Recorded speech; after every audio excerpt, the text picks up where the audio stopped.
Keindahan bangunan bersejarah menjadi salah satu daya tarik kota Paris Van Java, Bandung. Dari berbagai sudut kotanya, masih berdiri kokoh bangunan peninggalan zaman penjajahan Belanda yang kini telah beralih fungsi. Namun tak hanya bangunan lama, Bandung terus bermetamorfosa dengan tampilan tata kota.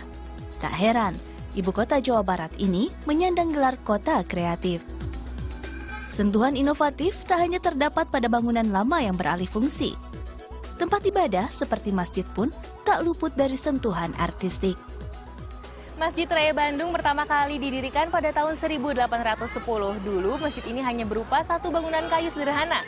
Namun setelah mengalami berbagai macam renovasi, kini Masjid Agung tampak megah, indah, dan bisa menampung jamaah lebih dari 14.000 jamaah. Terletak di Kota Parahyangan, Kabupaten Bandung, Masjid Al-Irsyad berdiri kokoh sejak tahun 2010. Bangunan berbentuk kubus dan tak memiliki kubah seperti masjid pada umumnya. Inspirasinya didapat dari bentuk Ka'bah. Keempat sisi bangunan terdiri dari tembok bercelah susunan batako berlafadzkan kalimat syahadat.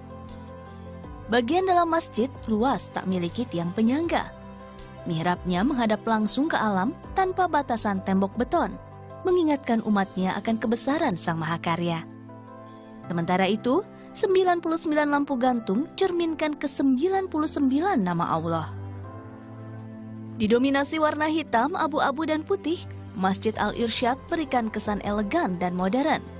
Temperatur masjid pun sejuk walau tanpa pendingin ruangan, karena ventilasi udara yang mengalir lancar dari celah dinding dan ruang mihrab.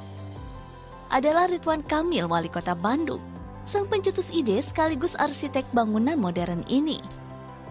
Menempati tanah seluas 1.871 meter persegi, Masjid Al-Irsyad meraih penghargaan The Best Five World Building of the Year 2011 untuk kategori bangunan religi versi Archdaily and Green Leadership Award tahun 2011 dari BCI Asia.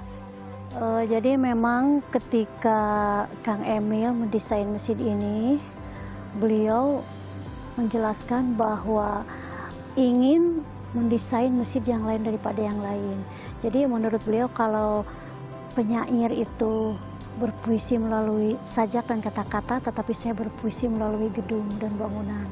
Jadi dibuatlah masjid berbentuk kotak yang terinspirasi dari bentuk Ka'bah. Yang khas sekali yaitu di mihrab. Jadi mihrabnya menghadap ke Gunung Tatar Parahyangan, menghadap ke pegunungan, yaitu ciptaan, betul-betul Sang Pencipta menciptakan sedemikian indahnya dan kita bisa nikmati pada saat kita sholat.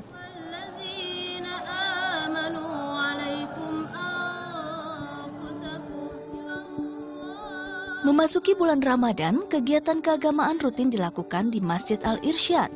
Salah satunya yang diselenggarakan oleh Yayasan Majelis Perempuan Berzikir Indonesia. Majelis ini mengadakan kegiatan bertajuk Sepekan Khatam Al-Quran.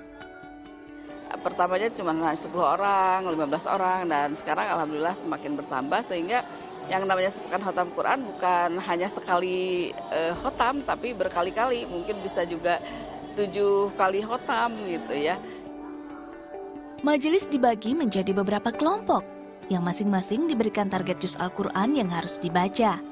Menambah wawasan tentang keislaman menjadi tujuan Siti Khosyah rela datang jauh-jauh dari daerah Cililin, Bandung Barat. Ini terasa manfaatnya, banyak orang, banyak teman. Mudah-mudahan itu ilmunya bisa maju, pengamalannya juga bisa meningkat. Dan juga ini perkenalannya dari dunia sampai akhirat yang saya harapkan gitu. Tak sekedar membaca, di tiap kelompok diberikan pendamping yang bertugas memperhatikan dan memperbaiki tajwid pesertanya. Pesona Islami Kota Parahyangan tak hanya berkutat di kompleks masjid. Kecantikan arsitektur Islami terpancar dari sebuah hotel di Jalan Madura, Kota Bandung. Dari restoran hingga ruang tamu, kental bernuansa klasik khas Timur Tengah. Tak hanya tampilannya yang elegan, berbagai fasilitas penunjang di hotel ini juga sejalan dengan nilai Islami. Musola tersedia di sini. Ruang tunggu tamu juga dilengkapi buku-buku Islami yang bisa dipinjam gratis. konsep muslim yang hotel kami itu misalnya dari salam, dari penyambutan tamu, kita assalamualaikum, selamat pagi, selamat siang. Setelah itu dari welcome drinknya kita ada kurma, ada air zam-zam. Terus dari alat sholat di kamar, ada musola di lantai 1, dan pakaiannya untuk yang wanitanya kita berhijab.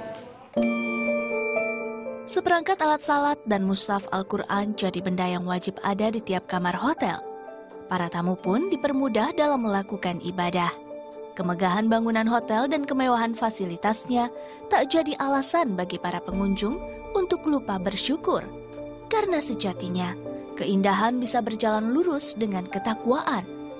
Dalam salah satu hadis riwayat, Rasulullah menjelaskan bahwa Allah mencintai keindahan.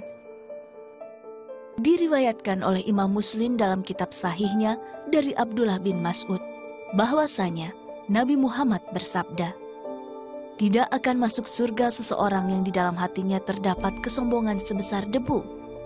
Ada seseorang yang bertanya, "Bagaimana dengan orang yang suka memakai baju dan sandal yang bagus?" Beliau menjawab, "Sesungguhnya Allah itu indah dan menyukai keindahan. Sombong adalah menolak kebenaran dan meremehkan orang lain." Dias Bella, April Hasibuan melaporkan untuk NET.